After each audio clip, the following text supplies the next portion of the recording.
Zimbabwe's constitutional crisis deepens as Mnangagwa's alleged 2030 extension plot rattles political foundations.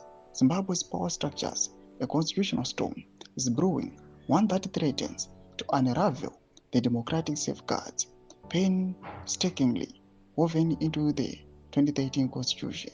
Sarabina mashoko abuda panguva ino iri kunzi nhau yeconstitution yenhau ye2030 panguva ino aiwa yoonekwa kunzi yoparadza nyika yezimbabwe.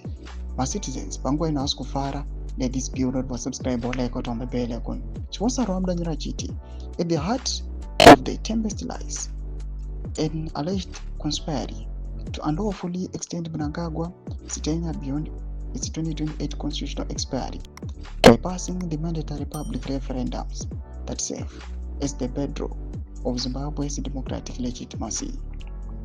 Investigative reports and insider leaks suggest a coordinated scheme involving senior ZANU-PF officials, government ministers, and elements within the judiciary. The strategy to file proxy applications to the Constitutional Court designed to fail on technical grounds. These orchestrated dismissals would then be weaponized as a judicial precedent, effectively greenlighting Mnangagwa's continued rule without public consent. This maneuver, described by critics as constitutional evasion and corrosion, evokes memories of Zimbabwe's autocratic past. The 2013 constitution, endorsed by over 90% of voters, was crafted to prevent another Mugabe-era entrenchment. It mandates a 2/3 parliamentary majority and at least one referendum to amend presidential term limits.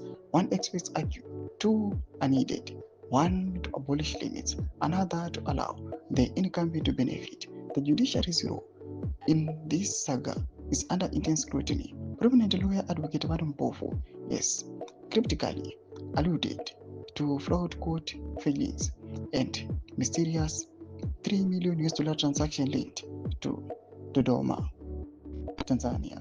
His veiled accusations target applications like those drafted by More Precision Muzazi, believed to be part of the deceptive legal choreography.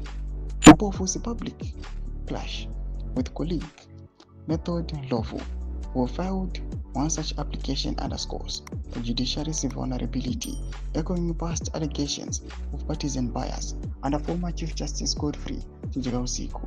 The alleged extension bid is not merely a constitutional issue, it's a political chess match. Mnangagwa's push is widely interpreted as a move to sideline Vice President Constantine Chiwenga while paving the way for criminal Kuda Kwachitagure, July Moyo, or military commander Philip Valios Vanda. The ZANU-PF annual conference in Mutare endorsed exploring term extensions, further inflaming factional tensions. Youth wings have gone further, calling for Mnangagwa to remain in power until 2040, a demand that has sparked outrage among opposing leaders and civil society. Tomamiro asvikaita mhuri yeZimbabwe. Podze mafunguro enyu muri kudii pamusoro pechitiko ichi. Pana comment section medu mafunguro enyu. Subscribe or like, hit on the bell icon.